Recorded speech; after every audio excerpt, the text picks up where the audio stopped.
I think the anti-poverty conference is a very important event, especially it's going to be hosted locally, which will make it easier for our client group to attend.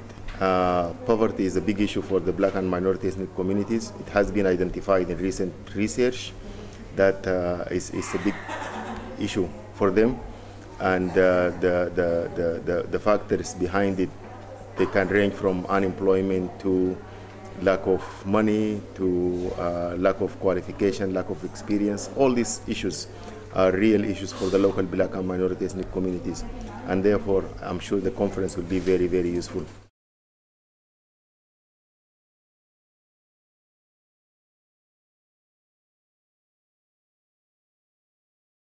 I'm involved in a group called North Edinburgh Fights Back, and we're trying to actually build some sort of sense of community within Muirhouse, Southern House, Pilton, the whole area itself, the whole of North Edinburgh. EH4 covers a whole big area itself. There's like Cramond, Southern House. So we're a whole bunch of people all together here. We're not just Muirhouse or Pilton or whatever. We're a community itself. We're trying to get ourselves involved, trying to get ourselves established. Well, the conference last year was a success, and it was addressed by a whole host of people, STUC, TUC, a lot of Unite members. We're all involved. We even had a lot of members through from Glasgow who were interested in fuel poverty and the aspects, and actually everything that implicates. So it's not just Edinburgh. We want to actually make this wider. We want to actually sort of involve everybody. Hopefully we'll get a good attendance on December the 1st, which is down at Craigrowson Community High School, and we can take it further.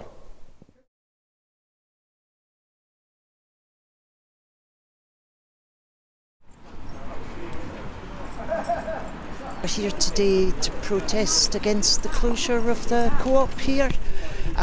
We've got a petition and we're gathering signatures for everybody who wants the shop to stay open, because it's an important local resource, and also because 22 people are going to lose their jobs if it shuts down.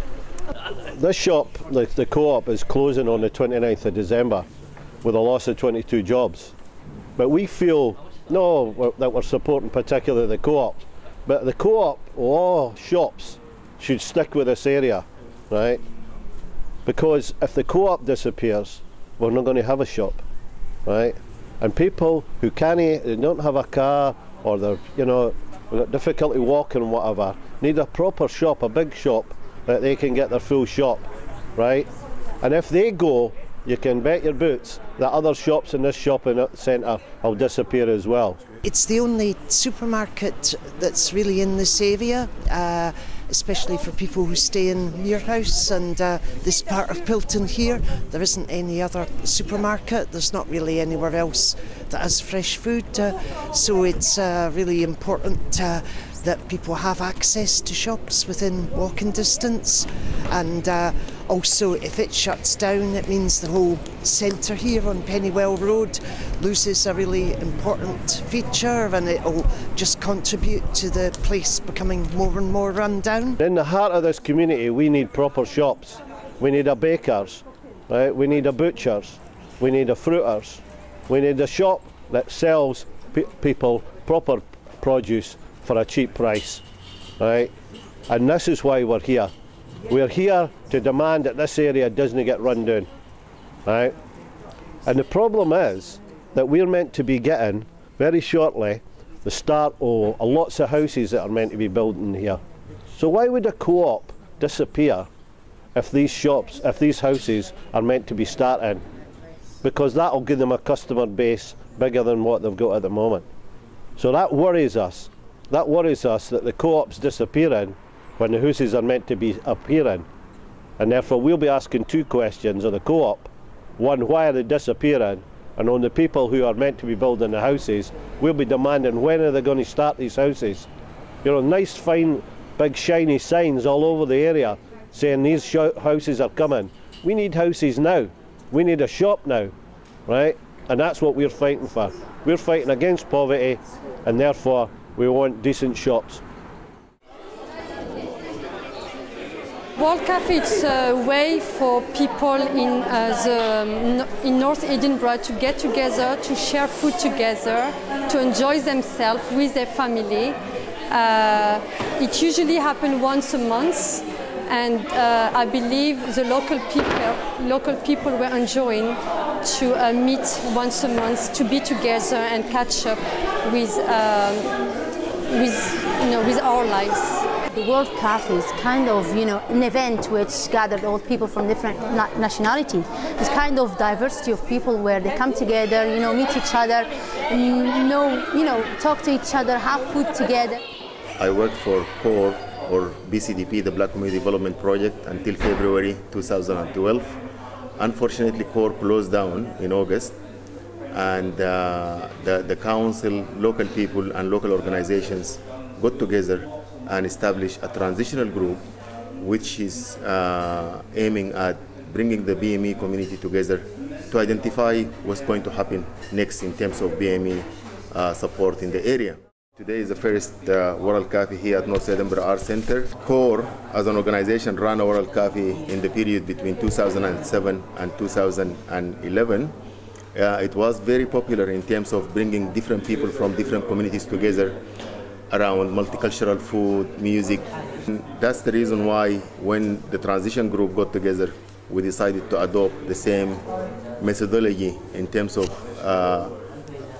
using the World Cafe model as a style to engage with the local BME community. Hopefully, in the future, that will continue, at least on a monthly basis, as this used to be, with support from local organizations and funders.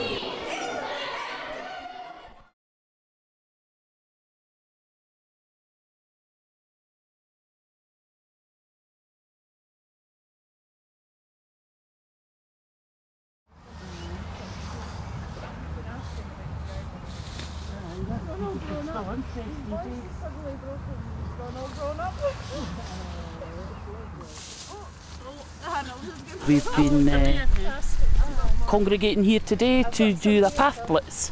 We want to get the path finished before the winter comes in and dig up the rest of the potatoes for the poverty conference today, Saturday, and that'll make a nice potty soup for everybody that comes. On the ground it sounds like that's a shame, it's a big one, but we'll still use it. Oh, hey, put that in the soup. I think in this day and age, poverty is getting really, really bad now, and people need to start looking at things like this to try and help themselves, because what we're getting with these austerity measures for the government is just ridiculous, and we need to try and do something about it, something positive. And I think the garden's about one of the best ways forward.